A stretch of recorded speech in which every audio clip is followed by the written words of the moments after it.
Chemistry ക്ലാസ്സിലേക്ക് എന്റെ എല്ലാ കുട്ടികൾക്കും ഒരുപാട് സന്തോഷത്തോടെ സ്വാഗതം. ഇന്ന് നമ്മൾ പഠിക്കാൻ പോകുന്ന വളരെ സിമ്പിൾ ആയിട്ടുള്ള ഒരു ടോപ്പിക്കാണ്. ഇത് നിങ്ങൾ ഹൈസ്കൂൾ ക്ലാസ്സുകളിൽ പഠിച്ചിട്ടുള്ളത് തന്നെയാണ്.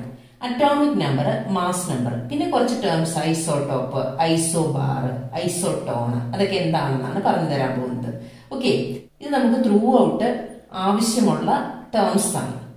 അറ്റോമിക് നമ്പർ നിങ്ങൾക്കറിയാം. എന്താണ് atomic number? It is the number of protons.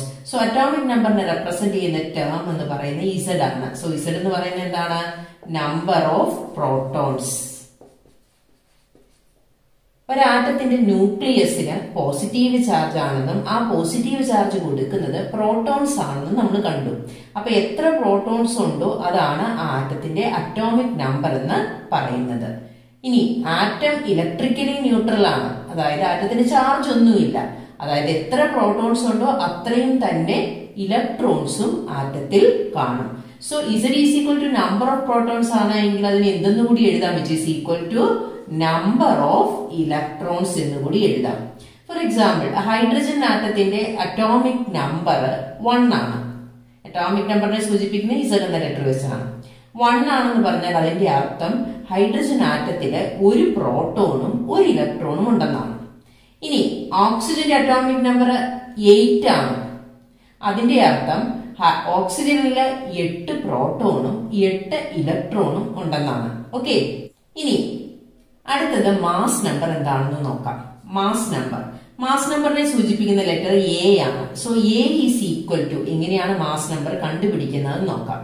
ആറ്റത്തിന്റെ ന്യൂക്ലിയസിൽ, ഇതാണ് ന്യൂക്ലിയസ് എങ്കിൽ ന്യൂക്ലിയസിനകത്ത് 2 പാർട്ടിക്കിൾ ഉണ്ട്. ഏതൊക്കെയാണ്? പ്രോട്ടോണും ഉണ്ട്, ന്യൂട്രോണും ഉണ്ട്. ന്യൂട്രോണിന് ചാർജ് ഇല്ല, പ്രോട്ടോണിന് പോസിറ്റീവ് ചാർജ് ആണ്. ഇവയെ രണ്ടുപേരെയും ചേർത്ത് വിളിക്കുന്ന പേരാണ് ന്യൂക്ലിയോൺസ്. അപ്പൊ ഇത് എത്ര എണ്ണമുണ്ടോ ആ എണ്ണമാണ് മാസ് നമ്പർ എന്ന് വിളിക്കുന്നത്. So mass number A is equal to total number of nucleons. Nucleons എത്ര എണ്ണമുണ്ട്? ന്യൂക്ലിയോൺസ് എന്ന് പറഞ്ഞാൽ എന്താണ്? That is the number of protons plus neutrons, അതാണ് ന്യൂക്ലിയോൺസ്. അങ്ങനെയാണെങ്കിൽ mass number is equal to എന്തെന്ന് നമുക്ക് എഴുതാം? Number of protons plus number of neutrons. ഇതിനെയാണ് നമ്മൾ എന്തെന്ന് വിളിക്കുന്നത്? മാസ് നമ്പർ എന്ന് വിളിക്കുന്നത്. ഓക്കെ, ഈ 2 കാര്യങ്ങൾ ശ്രദ്ധിച്ച് നമ്മൾ മനസ്സിലാക്കണം കേട്ടോ.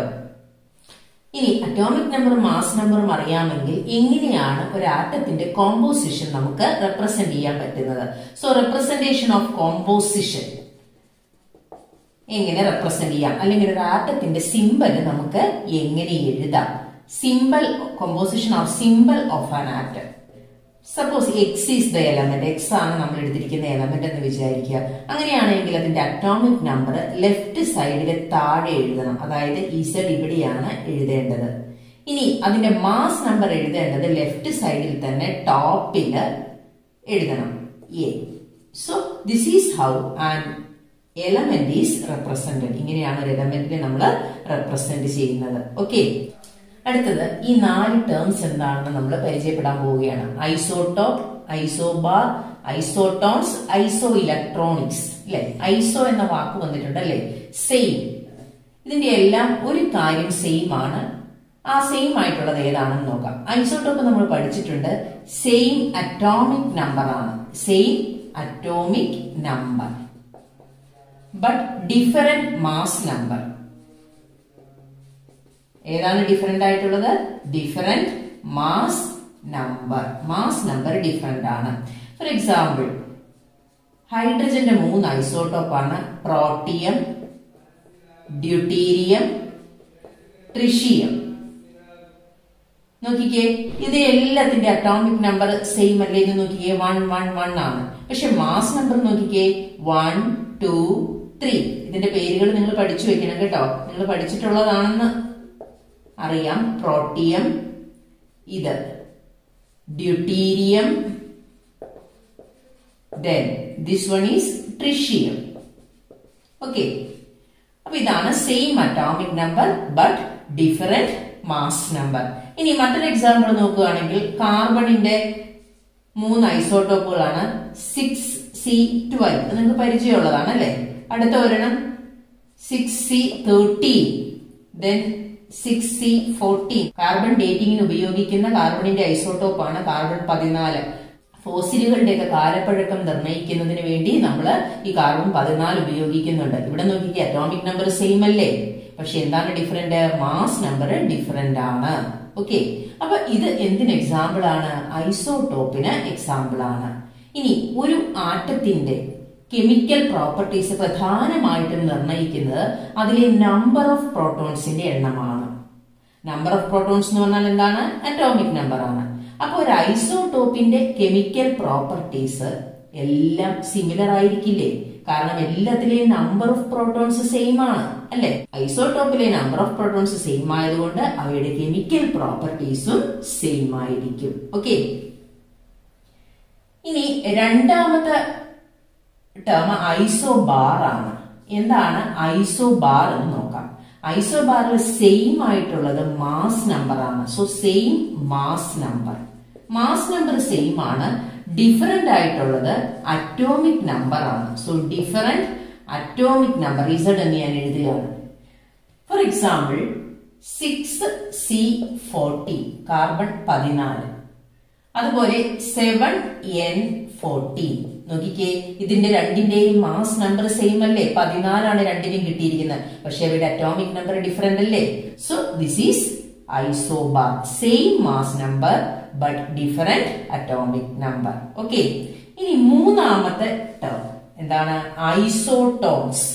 എന്താണ് ഐസോട്ടോൺസ് എന്ന് പറഞ്ഞാൽ? Same number of neutrons. ന്യൂട്രോൺസിന്റെ എണ്ണം സെയിം ആയിരിക്കും. ന്യൂട്രോൺസിന്റെ എണ്ണമേ സെയിം ആയിട്ടുള്ളൂ, അറ്റോമിക് നമ്പർ ഡിഫറെന്റ് ആയിരിക്കും. സോ ഡിഫറെന്റ് അറ്റോമിക് നമ്പറും സെയിം നമ്പർ ഓഫ് ന്യൂട്രോൺസുമാണ്. നമുക്കൊന്ന് നോക്കാം എക്സാമ്പിൾ. കാർബൺ തന്നെ എടുക്കാം. 6C14, 7N15, then 8O60. നോക്കിക്കേ, ഇവിടെ നിങ്ങൾ നോക്കിക്കഴിയുമ്പോൾ അറ്റോമിക് നമ്പർ എല്ലാം ഡിഫറെന്റ്. 6, 7, 8 ആണ്. മാസ് നമ്പറും ഡിഫറെന്റ് ആണ്. അപ്പൊ പിന്നെ സെയിം ആയിട്ടുള്ളത് ഏതാണ്? നമ്പർ ഓഫ് ന്യൂട്രോൺസ് നോക്കാം. ഇവിടെ 6ന്റെ കൂടെ എത്ര കൂട്ടിയാലാണ് 14 കിട്ടുക? 8. അപ്പൊ ഇവിടുത്തെ നമ്പർ ഓഫ് ന്യൂട്രോൺസ് എന്ന് പറയുന്നത്, നമ്പർ ഓഫ് ന്യൂട്രോൺസ് ഞാൻ എങ്ങനെ എഴുതുകയാണ്? Here the number of neutrons is equal to 14 - 6. എത്രയാണ്? 8 ആണ്. 8 കിട്ടി. ശരിയല്ലേ? മാസ് നമ്പറിൽ നിന്ന് നമ്പർ ഓഫ് പ്രോട്ടോൺസ് കുറച്ചാൽ എന്ത് കിട്ടും? നമ്പർ ഓഫ് ന്യൂട്രോൺസ് കിട്ടും. ഇനി ഇവിടെ 15 ആണ്. 15 - 7 എത്രയാണ്? അതും എന്താണ്? 8 ആണ്. ഇവിടെ 16 ആണ്. 16 - 8 എത്രയാണ്? അതും 8 തന്നെയാണ്. So in all these species the number of neutrons are same. So this is isotones. മൂന്നാമത്തത്. ഇനി നാലാമത്തത് എന്താണ്? ഐസോ ഇലക്ട്രോണിക്സ് എന്ന് പറഞ്ഞാൽ അവിടെ സെയിം നമ്പർ ഓഫ് ഇലക്ട്രോൺസ് ആണ്. Same number of electrons but different atomic number. അപ്പൊ അവിടെ അറ്റോമിക് നമ്പർ ഡിഫറെന്റ് ആണ്, നമ്പർ ഓഫ് ഇലക്ട്രോൺസ് സെയിം ആണ്. അങ്ങനെയുള്ള സ്പീഷീസിന് ഇത് ആറ്റം തന്നെ ആകണമെന്നില്ല, അത് അയോൺ ആകാം. ഫോർ എക്സാമ്പിൾ O2- എന്ന് പറഞ്ഞാൽ ഓക്സിജന് 2 നെഗറ്റീവ് ചാർജ് ഉണ്ട്. അതുപോലെ അടുത്ത ഒരെണ്ണം F-, അടുത്തത് Na+, അടുത്തത് Mg2+. ഇതൊക്കെ എങ്ങനെയാണ് സെയിം നമ്പർ ഓഫ് ഇലക്ട്രോൺസ് ആണെന്ന് അറിയുന്നത്? നമുക്ക് ഇവയുടെയൊക്കെ അറ്റോമിക് നമ്പർ അറിയാം അല്ലെ? ഓക്സിജന്റെ അറ്റോമിക് നമ്പർ എത്രയാണ്? 8 ആണ്. 8 പ്രോട്ടോൺ അതിനുണ്ട് എന്നാണ് അറ്റോമിക് നമ്പറിന്റെ അർത്ഥം. 8 പ്രോട്ടോൺ ഉണ്ടെങ്കിൽ അതിൽ 8 ഇലക്ട്രോണും കാണും. കൂടാതെ ഇവിടെ 2 നെഗറ്റീവ് ചാർജ് ഉണ്ട്. 2 നെഗറ്റീവ് ചാർജ് എന്ന് പറഞ്ഞാൽ 8ന്റെ കൂടെ എത്ര ഇലക്ട്രോണും കൂടി വന്നു? 2 ഇലക്ട്രോണും കൂടി വന്നു. അപ്പൊ ടോട്ടൽ എത്രയാണ്? നമ്പർ ഓഫ് ഇലക്ട്രോൺസ് Ne എന്ന് എഴുതിയാൽ നമ്പർ ഓഫ് ഇലക്ട്രോൺസ് എത്രയാണ്? 10 ആണ് കിട്ടിയത്. ശരിയല്ലേ? ഇനി ഫ്ലൂറിന്റെ അറ്റോമിക് നമ്പർ 9 ആണെന്ന് നമുക്കറിയാം. ആ 9 അറ്റോമിക് നമ്പർ എന്ന് പറഞ്ഞാൽ 9 പ്രോട്ടോൺ ഉണ്ട്. അങ്ങനെയാണെങ്കിൽ 9 ഇലക്ട്രോൺ ഉണ്ട് അല്ലെ? ഇവിടെ ഒരു മൈനസ് ചാർജ് കൂടിയുണ്ട്. മൈനസ് ചാർജ് എപ്പോഴാണ് വരുന്നത്? ഒരു ഇലക്ട്രോണിനെ കിട്ടുമ്പോൾ. അപ്പൊ 9ഉം 1ഉം എത്രയാണ്? 10 ആണ്. ശരിയല്ലേ? അവിടെയും 10 ഇലക്ട്രോൺ ആണ്. ഇനി ഇവിടെ സോഡിയത്തിന്റെ അറ്റോമിക് നമ്പർ 11 ആണ്. 11 പ്രോട്ടോൺ ഉണ്ട്, അതായത് 11 ഇലക്ട്രോണും ഉണ്ട്. ഇനി ഒരു പ്ലസ് ചാർജ് വന്നിരിക്കുന്നു. പ്ലസ് ചാർജ് എപ്പോഴാണ് വരുന്നത്? ഇലക്ട്രോണിനെ നഷ്ടപ്പെടുമ്പോൾ.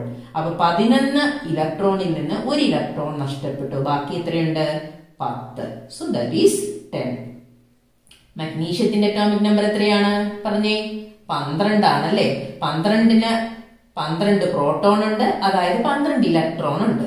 ആ 12 ഇലക്ട്രോൺ ഉള്ളതിൽ നിന്ന് 2 പോസിറ്റീവ് ചാർജ് കിട്ടി. അതർത്ഥം 2 ഇലക്ട്രോൺ നഷ്ടപ്പെട്ടു എന്നാണ്. അപ്പൊ ബാലൻസ് എത്ര ഇലക്ട്രോൺ ഉണ്ട്? 10 ഉണ്ട്. നോക്കിക്കേ, ഇതെല്ലാം ഡിഫറെന്റ് അറ്റോമിക് നമ്പർ ആണ്, പക്ഷേ നമ്പർ ഓഫ് ഇലക്ട്രോൺസ് സെയിം ആണ്. ഓക്കെ, അപ്പൊ ഈ ടേംസ് നിങ്ങളൊന്ന് മനസ്സിലാക്കി പഠിച്ചു വെക്കുക. The first one is isotope, same atomic number. Second one isobar, same mass number. Third one isotone, same number of neutrons. Fourth one iso electronics, same number of electrons. ഇനി ഇതെല്ലാം ഓർത്തിരിക്കാൻ എളുപ്പമില്ലേ? ഇവിടെ എല്ലാത്തിലും ഐസോബാറിലും ഐസോടോണിലും ഐസോ ഇലക്ട്രോണിക്സിലും ഡിഫറെന്റ് അറ്റോമിക് നമ്പർ ആണ്. Same ആയിട്ടുള്ള കാര്യം മാത്രം ഓർത്തിരിക്കുക. ഇവിടെ മാത്രം ഐസോടോപ്പിൽ മാത്രം ഡിഫറെന്റ് മാസ് നമ്പർ ആണ്. ഓക്കെ, ഇനി നമ്മൾ ഈ പഠിച്ചതിനെ ബേസ് ചെയ്തിട്ടുള്ള 1-2 പ്രോബ്ലംസ് നമുക്കൊന്ന് ചെയ്തു നോക്കാം. ക്വസ്റ്റ്യൻ ഒന്ന് വായിച്ചു നോക്കിയേ. Calculate the number of protons, neutrons and electrons in the species bromine 35 80. ഇതാണ് സിമ്പിൾ തന്നിരിക്കുന്നത്. ഇതിനകത്തുനിന്ന് എന്തൊക്കെ കണ്ടുപിടിക്കാൻ പറഞ്ഞാൽ നമ്പർ ഓഫ് പ്രോട്ടോൺസ്. അപ്പൊ നമ്പർ ഓഫ് പ്രോട്ടോൺസ് എങ്ങനെ കണ്ടുപിടിക്കാം? നമ്പർ ഓഫ് പ്രോട്ടോൺസ് എന്ന് പറയുന്നത് എന്ത് തന്നെയാണ്? അറ്റോമിക് നമ്പർ തന്നെയാണ്, ഇസഡ് തന്നെയാണ്. ഇസഡ് ആണ് എലമെന്റിന്റെ ലെഫ്റ്റ് സൈഡിൽ താഴെ എഴുതുന്നത്. So which is equal to 35. ശരിയാണല്ലോ. ഇനി നമ്പർ ഓഫ് ഇലക്ട്രോൺസ് പറഞ്ഞിട്ടുണ്ട്. പ്രോട്ടോണിന്റെ എണ്ണം എത്രയാണോ അത് തന്നെയാണ് ഇലക്ട്രോണിന്റെ എണ്ണം, കാരണം ഇവിടെ ചാർജ് ഒന്നും ഇല്ലല്ലോ ആറ്റത്തിന്. So number of electrons is equal to എന്തെന്ന് എഴുതാം? That is also 35. ഇനി അടുത്തത് എന്താണ് ചോദിച്ചിരിക്കുന്നത്? Number of neutrons. ന്യൂട്രോൺസ് എങ്ങനെയാണ് കണ്ടുപിടിക്കുന്നത്? നമുക്ക് എന്ത് തന്നിട്ടുണ്ട്? മാസ് നമ്പർ തന്നിട്ടുണ്ട്. നോക്കിക്കേ, mass number is equal to number of protons plus number of neutrons. ആ ഇക്വേഷനിൽ നിന്ന് എങ്ങനെയാണ് നമ്പർ ഓഫ് ന്യൂട്രോൺസ് കണ്ടുപിടിക്കുന്നത്? Mass number minus number of protons ചെയ്താ പോരെ? So mass number minus number of protons ചെയ്യുക. അപ്പൊ ചെയ്യുമ്പോൾ എന്ത് കിട്ടും? മാസ് നമ്പർ എത്രയാണ്? 80 ആണ്. So 80 minus 35 and that is equal to 45. Simple problem ആണ് കേട്ടോ. ഓക്കെ, അടുത്ത ക്വസ്റ്റ്യൻ നോക്കിക്കേ. The number of electrons, protons and neutrons in a species are equal to 18, 16 and 16 respectively. Assign the proper symbol to the species.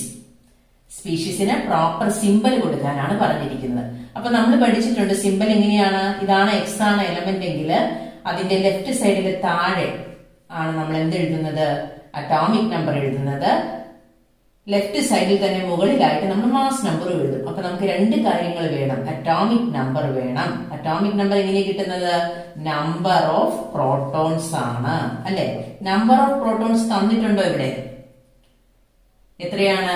Number of electrons, protons and neutrons 3 തന്നിട്ടുണ്ട്. Number of protons എത്രയാണെന്ന് പറഞ്ഞിരിക്കുന്നത്? 16 ആണ്. അപ്പൊ atomic number എത്രയാണ്? 16 ആണ്.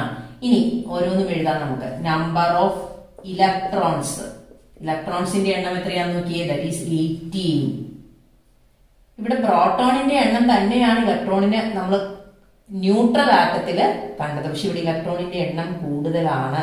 അതിനർത്ഥം എന്താണ്? ഇതൊരു ചാർജ്ഡ് സ്പീഷീസ് ആണ്. ഇലക്ട്രോൺ കൂടുതലാകുമ്പോൾ എന്ത് ചാർജ് ആയിരിക്കും അതിന് കിട്ടിയിട്ടുണ്ടാവുക? നെഗറ്റീവ് ചാർജ് ആയിരിക്കും കിട്ടിയിട്ടുണ്ടാവുക. എത്ര യൂണിറ്റ് നെഗറ്റീവ് ചാർജ് കിട്ടിയിട്ടുണ്ടാകും? 16 പ്രോട്ടോണേ ഉള്ളൂ, 16 ഇലക്ട്രോൺ മതി. പക്ഷെ 2 എണ്ണം കൂടുതലാണ്. അപ്പൊ 2 നെഗറ്റീവ് ചാർജ് ആ ആറ്റത്തിന് കിട്ടിയിട്ടുണ്ടെന്ന് മനസ്സിലാകും. ഓക്കെ, അടുത്തത് number of neutrons. Number of neutrons എത്രയാണ്? ദാറ്റ് ഈസ് ഓൾസോ 16, 16 ആണ്. അപ്പൊ നമുക്ക് ആദ്യം Z is equal to number of protons, 16 atomic number ഉള്ള എലമെന്റ് ഏതാണെന്ന് നമുക്ക് കണ്ടുപിടിക്കണം. 16 അറ്റോമിക് നമ്പറുള്ള എലമെന്റ് ഏതാണ്? ഓക്സിജന്റെ തൊട്ട് താഴെയുള്ള എലമെന്റ് ആണ് 16 അറ്റോമിക് നമ്പറുള്ള എലമെന്റ്. നമുക്ക് ആദ്യത്തെ ഒരു 20 എലമെന്റിന്റെ പേരറിയാലോ, ഇല്ലേ? അപ്പൊ അതിനകത്ത് ഓക്സിജന്റെ തൊട്ട് താഴെയുള്ള എലമെന്റ് ഏതാണ്? സൾഫർ ആണ്. So sulphur. അപ്പൊ നമ്മൾ എലമെന്റിന്റെ സിമ്പൽ എഴുതി, സൾഫർ എഴുതി, അതിന്റെ അറ്റോമിക് നമ്പർ നമ്മൾ എഴുതി 16, കാരണം നമ്പർ ഓഫ് പ്രോട്ടോൺസ് ആണ് അറ്റോമിക് നമ്പർ. ഇനി നമുക്ക് മാസ് നമ്പർ ആണ് കണ്ടുപിടിക്കേണ്ടത്, അല്ലെ? സോ മാസ് നമ്പർ എന്ന് പറഞ്ഞാൽ എങ്ങനെയാണ് കിട്ടുന്നത്? Mass number is equal to number of protons plus number of neutrons. Number of protons എത്രയാണ്? 16 ആണ്. നമ്പർ ഓഫ് ന്യൂട്രോൺസ് എത്രയാണ്? That is also 16 and which is equal to 32. അപ്പൊ മാസ് നമ്പർ നമുക്ക് എന്ത് കിട്ടി? 32 കിട്ടി. ഇനി ഇവിടെ നമ്പർ ഓഫ് ഇലക്ട്രോൺസ് എത്രയാണെന്നാ പറഞ്ഞ്? 18. 16നേക്കാൾ 2 കൂടുതൽ, പ്രോട്ടോൺസിന്റെ എണ്ണത്തെക്കാൾ 2 കൂടുതലാണ്. അതിന്റെ അർത്ഥം ഈ സ്പീഷീസ് ഒരു നെഗറ്റീവ്ലി ചാർജ്ഡ് സ്പീഷീസ് ആണ്, കാരണം ഇലക്ട്രോണിന്റെ എണ്ണം കൂടുതലാണ്. എത്ര എണ്ണം? 2 എണ്ണം. സോ ഇതിന്റെ ചാർജ് എന്താണ്? 2-. So this is the symbol of the species. നമ്മളോട് പറഞ്ഞിരിക്കുന്ന ആറ്റത്തിന്റെ സിംബൽ എന്ന് പറയുന്നത് ഇതാണ്. ഓക്കെ, ഇനി നമ്മളോട് ഇങ്ങനെ സിംബൽ എഴുതാൻ പറഞ്ഞ് ചോദിക്കുകയാണ് എങ്കിൽ നമ്മൾ ആദ്യം തന്നെ നോക്കണം അതിനകത്തുള്ള നമ്പർ ഓഫ് പ്രോട്ടോൺസും നമ്പർ ഓഫ് ഇലക്ട്രോൺസും സെയിം ആണോ എന്ന്. ഇലക്ട്രോൺസിന്റെ എണ്ണം കൂടുതലാണ് എങ്കിൽ അതെന്താണ്? നെഗറ്റീവ്ലി ചാർജ്ഡ് സ്പീഷീസ് ആണ്. ഇനി ഇലക്ട്രോൺസിന്റെ എണ്ണം കുറവാണ് എങ്കിൽ, അതായത് പ്രോട്ടോൺസിന്റെ എണ്ണമാണ് കൂടുതലെങ്കിൽ എന്താ അർത്ഥം?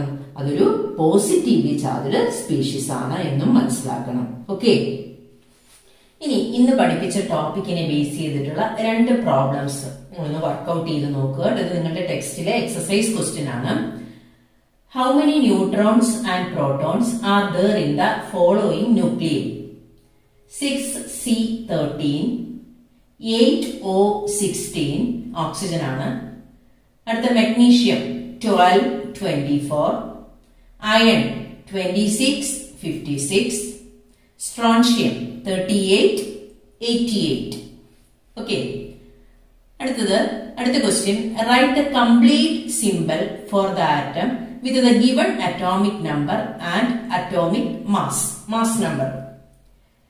First one, Z is equal to 17, A is equal to 35.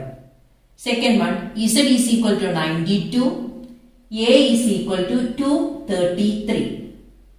Third one, Z is equal to 4 and A is equal to 9. Mass number ആണ് തന്നിരിക്കുന്നത്. അപ്പൊ സിമ്പിൾ ആയിട്ട് നമുക്ക് എഴുതാവുന്നതേ ഉള്ളൂ. അപ്പൊ ഈ 2 പ്രോബ്ലംസ് നിങ്ങൾ വർക്ക്ഔട്ട് ചെയ്യുക, അതുപോലെ ആ ഡെഫിനിഷൻസും നന്നായിട്ട് പഠിക്കുക. അപ്പൊ നമുക്ക് അടുത്ത ക്ലാസ്സിൽ കാണാം. And thank you for watching.